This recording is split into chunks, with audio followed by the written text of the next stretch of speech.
He's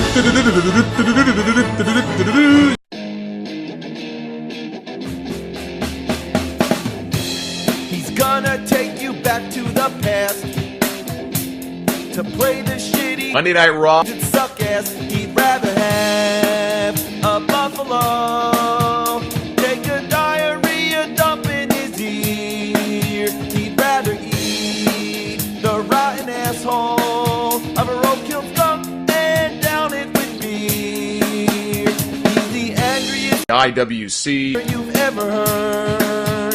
He's the angry WWF. nerd. He's the angry TNA and Ring of Honor. nerd. He's the angry Wrestling. nerd. After a short hiatus, Schooling the Solomonster is back.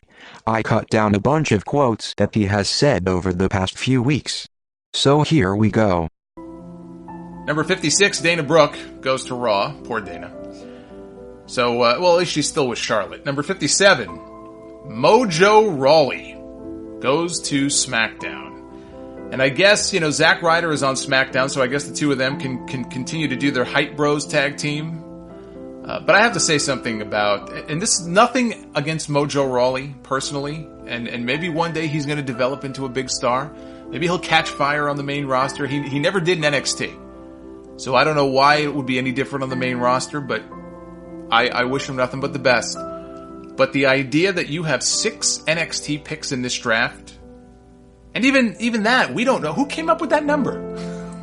It's some arbitrary number. We saw a graphic on the screen one day that said, there will be 6 NXT picks. Who came up with that?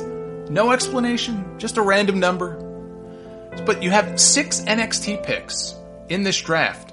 You have 4 authority figures between these two shows. You have a commissioner and you have a general manager on each show making the decisions on who to draft, who they can grab to make the best roster they possibly can. 4 people. And of those 6 NXT people that are being drafted, you draft Mojo Rawley over guys like Shinsuke Nakamura and Bayley. The fact that could happen is completely fucking stupid. Just even from I'm talking like kayfabe storyline sense, it's completely fucking stupid. And it makes the GMs look completely fucking stupid. Now, if there's some sort of rule that prevented them from drafting those people, and it was never explained to us what that might be, none of them are currently champions, which is why you notice I didn't mention Samoa Joe's name. At least he's got a title, Asuka's got a title, so I get it. It just makes them look inept. Unless they explain to us why they can't draft those guys, it makes them look inept. Wow. He's speaking as if everybody who watches the main roster shows watch NXT. Not everybody watches NXT. There are tons of fans who still don't know who Shinsuke Nakamura and Bayley are. The casual viewers aren't going to care about wrestlers they never seen before until they first see them. No 5-year-old girl was asking where's Shinsuke Nakamura. Shinsuke Nakamura doesn't exist on the main roster. Austin Aries doesn't exist on the main roster. They'll all of a sudden exist when WWE allows them to. And I'm okay with having to wait, because look at all the people they debuted over the past months. That's not enough, nitpicker. Bitching over nothing. If you thought that was ridiculous, listen to what he had to say about Corey Hollis and John Skyler appearing on Raw one night. So they wrestled Scott Jackson and Brian Kennedy, 2 of the most generic sounding names you'll ever hear, and who looked an awful lot like John Skyler and Corey Hollis from NXT, who have been used many times on NXT, in fact, as job guys, and they were used last week. The NXT show before this Raw episode, they were on that show with those names. And I'll tell you one other thing that made this even more ridiculous, and I don't know why they do this. This is so just fucking dumb. They called John Skyler Scott Jackson, right? That was his new name here on the show. The guy had the word Skyler written on his ass. It said Skyler. So why not just call him John Skyler? Maybe it wasn't Skyler. Maybe he's John Skyler's biggest fan. So much that he had the word Skyler put on his own trunks as kind of like an homage to the man. I don't know. But What the fuck, dude? What does it matter what their names are? They're not the ones that WWE is putting over.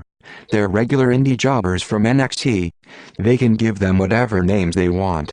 They're just enhancement talent until WWE says otherwise. Are you saying that it's WWE's fault that Hollis and Skylar don't have any other tights they got other than ones that have their names on them? That's their fault. Maybe next time I'll let them know to wear tights that don't have their indie names on them so that the nitpicker doesn't blow his load. Once again, bitching over nothing. Round one. We're going to go through this whole thing here. Round one, the first pick of the draft went to Raw because, well, I mean, they never bothered telling us why the first pick went to Raw. I guess it's kind of like the Mets going to Wrigley Field to play the Cubs. You know, they're the visiting team, so they get to bat first. I mean, they could have offered some kind of explanation, but I guess that's asking too much. You know what's asking too much? Having this guy process an actual thought and pay attention. That is asking for too much. I heard multiple times that for every 2 SmackDown picks, Raw gets 3.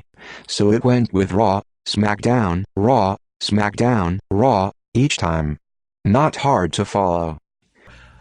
In theory, it means more. Apparently in the ratings, it didn't mean a damn thing because Raw fell off a cliff in the third hour. They had a 25-minute championship match, and it did not do well.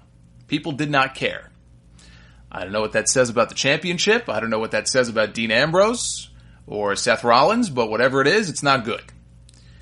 The ratings has always went down in the third hour, not because of the writing, not because it's a long show, but because it's so late at night and people have to wake up early in the morning for work and school. How can somebody be this dumb? You can't be. You'd be like Chris Hemsworth in the new Ghostbusters. Maybe they should have casted you instead for that role. Now, the other positive of this, at least on Mondays, is that our long national nightmare is over. We no longer have to listen to Maggle, ball game Maggle. We don't have to listen to that shit ever again. So that's a good thing. That's a good thing. Yeah. Instead, let's listen to... Let's talk about SmackDown Live from Buffalo, New York. I will be watching SmackDown this week again, although if I have any reason not to watch, his name is JBL. JBL was positively awful on this show. In fact, that's my new name for him, JB Awful. JB Awful would make sense if his last name started with A and not L. JB Lousy. JB Loser. But I guess that would be asking for too much. Hashtag Solo Awful. He just steamrolled over Mauro Ranallo over and over and over again. Just talked right over him. Would shout things for no reason. Maybe he has Tourette's. I don't know. He would repeat things that Mauro said after he said them. Why? I have no idea. Maybe he has dementia. Dementia and Tourette's, a terrible combo. I guess maybe he just likes the sound of his own voice, which is too bad because he's the only one who does. You know, it's like, what happened? What happened? When he first came back in, I think it was 2011, he was great. I liked his commentary a lot. I want to know what happened in the last 5 years that he could go from that to whatever the hell it is he's doing today. We don't have to listen to that shit ever again. Ever again. Ever again. Ever again. Ever again. Ever again.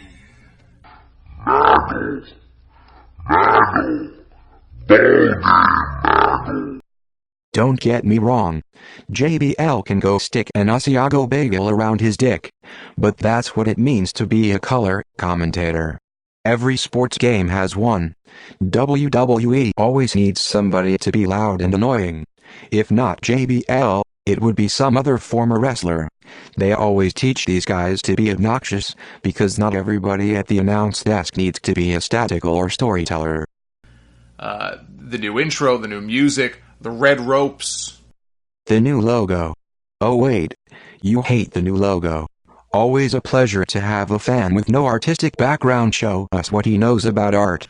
You know, what is the criteria? What is going into the thought process with who's number 1 and who's number 10? And is there really a difference if you're number 18 and number 24? You know what I mean? When you have that many guys on one list, does it really matter? I think they had Brock Lesnar at 27 and Bret Hart at 16. Again, that's not the list that I would do, but it's hardly something to get all bent out of shape about. Yeah, because if there is something to get all bent out of shape about, it's... This is so just fucking dumb.